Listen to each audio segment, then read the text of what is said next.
to my channel, Live in the Solution. I'm Mary Trimble, here to give you your weekly reading. I am using the Angel Tarot cards by Doreen Virtue and Radley Valentine.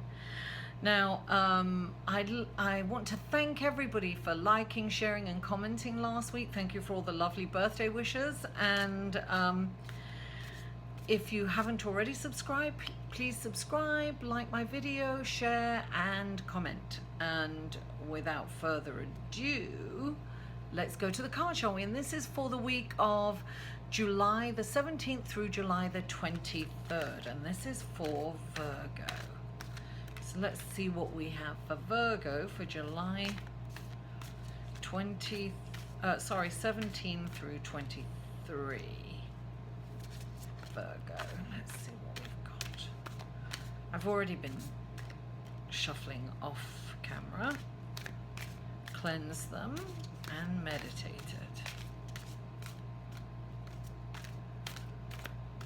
Let's have the best possible advice, and that definitely wants to come out. There you go. This one wants to come out.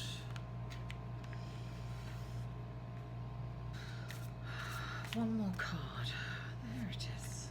Oh, two came out. Okay. Okay. Oh, so at the bottom of the deck, this is what came out. Number 11, which is a very powerful number, a very spiritual, powerful number, and strength. When this card comes up, it's asking us to bring forgiveness, compassion, kindness into our life, because sometimes we think of stress as being all bravado and but strength, not stress. Strength can be, strength can come in the form of kindness and compassion, and that's what this card is saying. So the first card we pull up here, Virgo, is the Two of Fire. And when this card comes up, it's saying new partnerships. Now, not new romantic partnerships, but new partnerships in terms of business. I have a feeling that something like this came up last week for you, but I can't really remember, and I might be confused about that. But I have a feeling something came up. So this is when this card comes up, it's saying that you've come into your own, you've got all this experience, and you'll meet someone that is bringing some experience that you don't have, and you will come together and create something wonderful. So this could be an artistic project, but it could be a business opportunity and a business partner in a creative way. So yeah, keep that in mind about that. Okay, so now underlying your whole reading, Virgo, is, you know how you can be analytical and you're in your mind all the time, you're up in your head, you're analyzing everything.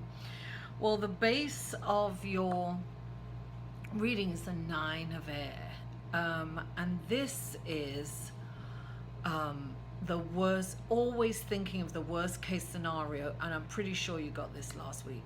I'm pretty sure last week or the week before. But this is in your head and seeing everything in terms of the worst case scenario. And this is saying, when you pull this card, look, it's a self-fulfilling prophecy. If you keep thinking about the worst case scenario, that is actually what's going to happen. So you need to get out of your head, Virgos. You really need to stop overthinking things, over analyzing and thinking of all, because sometimes analyzing can be thinking about a strategic plan, and what if this goes wrong, and what if that goes wrong. But you need to cut. This is a card that's saying stop doing that, because it's a self-professing prophecy. All these problems will come up if you constantly think about them and analyze them. So now, okay, so this is you've just come from this position. This is the world has come up from you. This is the near past. The world is like you've just finished a project. You can rejoice in it. It can be something as simple as that.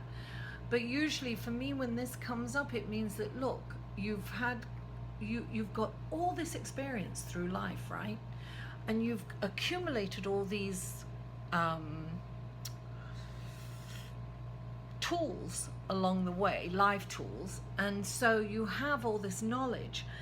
And when this card comes up, it's saying, okay, now you can do this all over again, or this is a perfect opportunity to go in a completely new direction. And I'm looking at something on the crown. This is amazing. In a completely new direction. So this is kind of an exciting card when this comes up. So on the crown, and also it's a 21. 2 and 1 is 3. That's creative. Okay, I'm gonna be quiet for a minute. Now this is your card, Virgo. This is the Emperor, organization and structure. So when this is on this could be even organizing, this is on your crown chakra, and 4, this is a foundation, because number 4, as I've said before many times, it reminds me of a table. So it's like stability and structure, and it's a foundation. So when this card comes up, it's asking us to really, or it's asking you to really organize. Make sure all your ducks are in a row. Make sure all your T's are crossed and all your I's are dotted.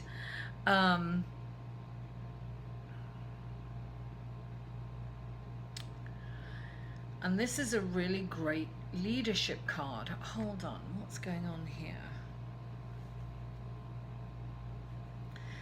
Okay, so in the near future, I have 2 cards came up. The 6, the Lovers, right?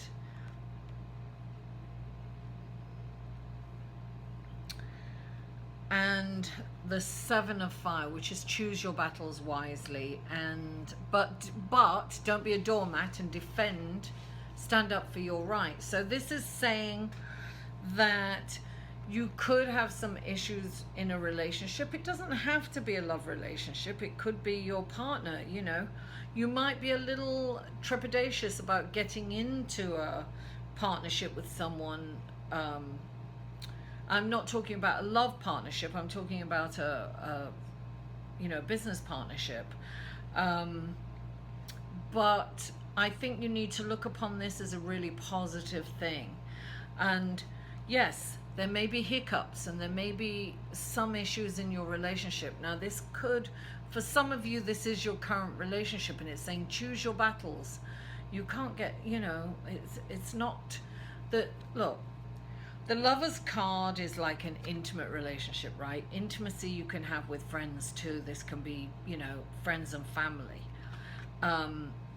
But I think for some of you it's long-term relationships. That's what I'm getting. And, to keep the peace.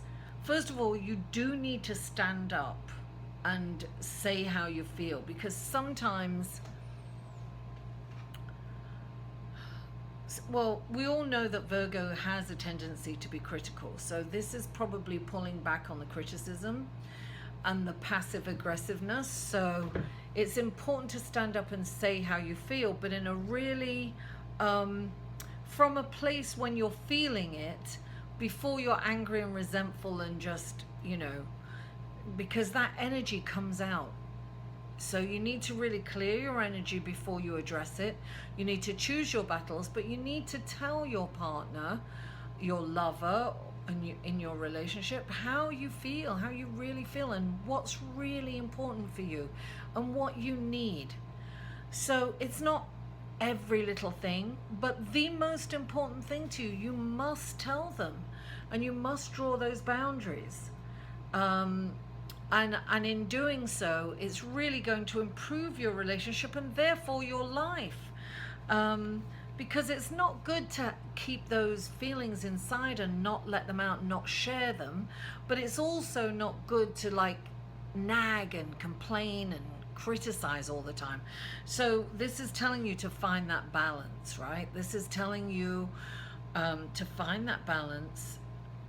You know, go inside and really work through your feelings with it, and come from a place of, look, you know, really kindness, right?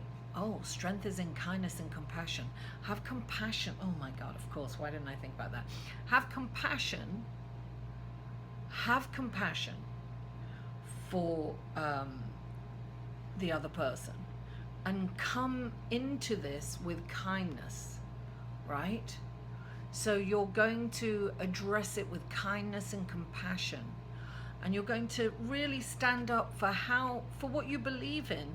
You know, the most important thing that you believe in, that's what you're going to stand up for. So you're going to defend your rights, but in the right way, in a kind and compassionate way, not in a critical and dogmatic and derogatory way. So be very careful about how you handle it. Now, in terms of the rest of it, definitely get out of your head and stop thinking of the worst case scenario. And your partner, you can really meet someone that's going to be refreshing, and don't be untrusting.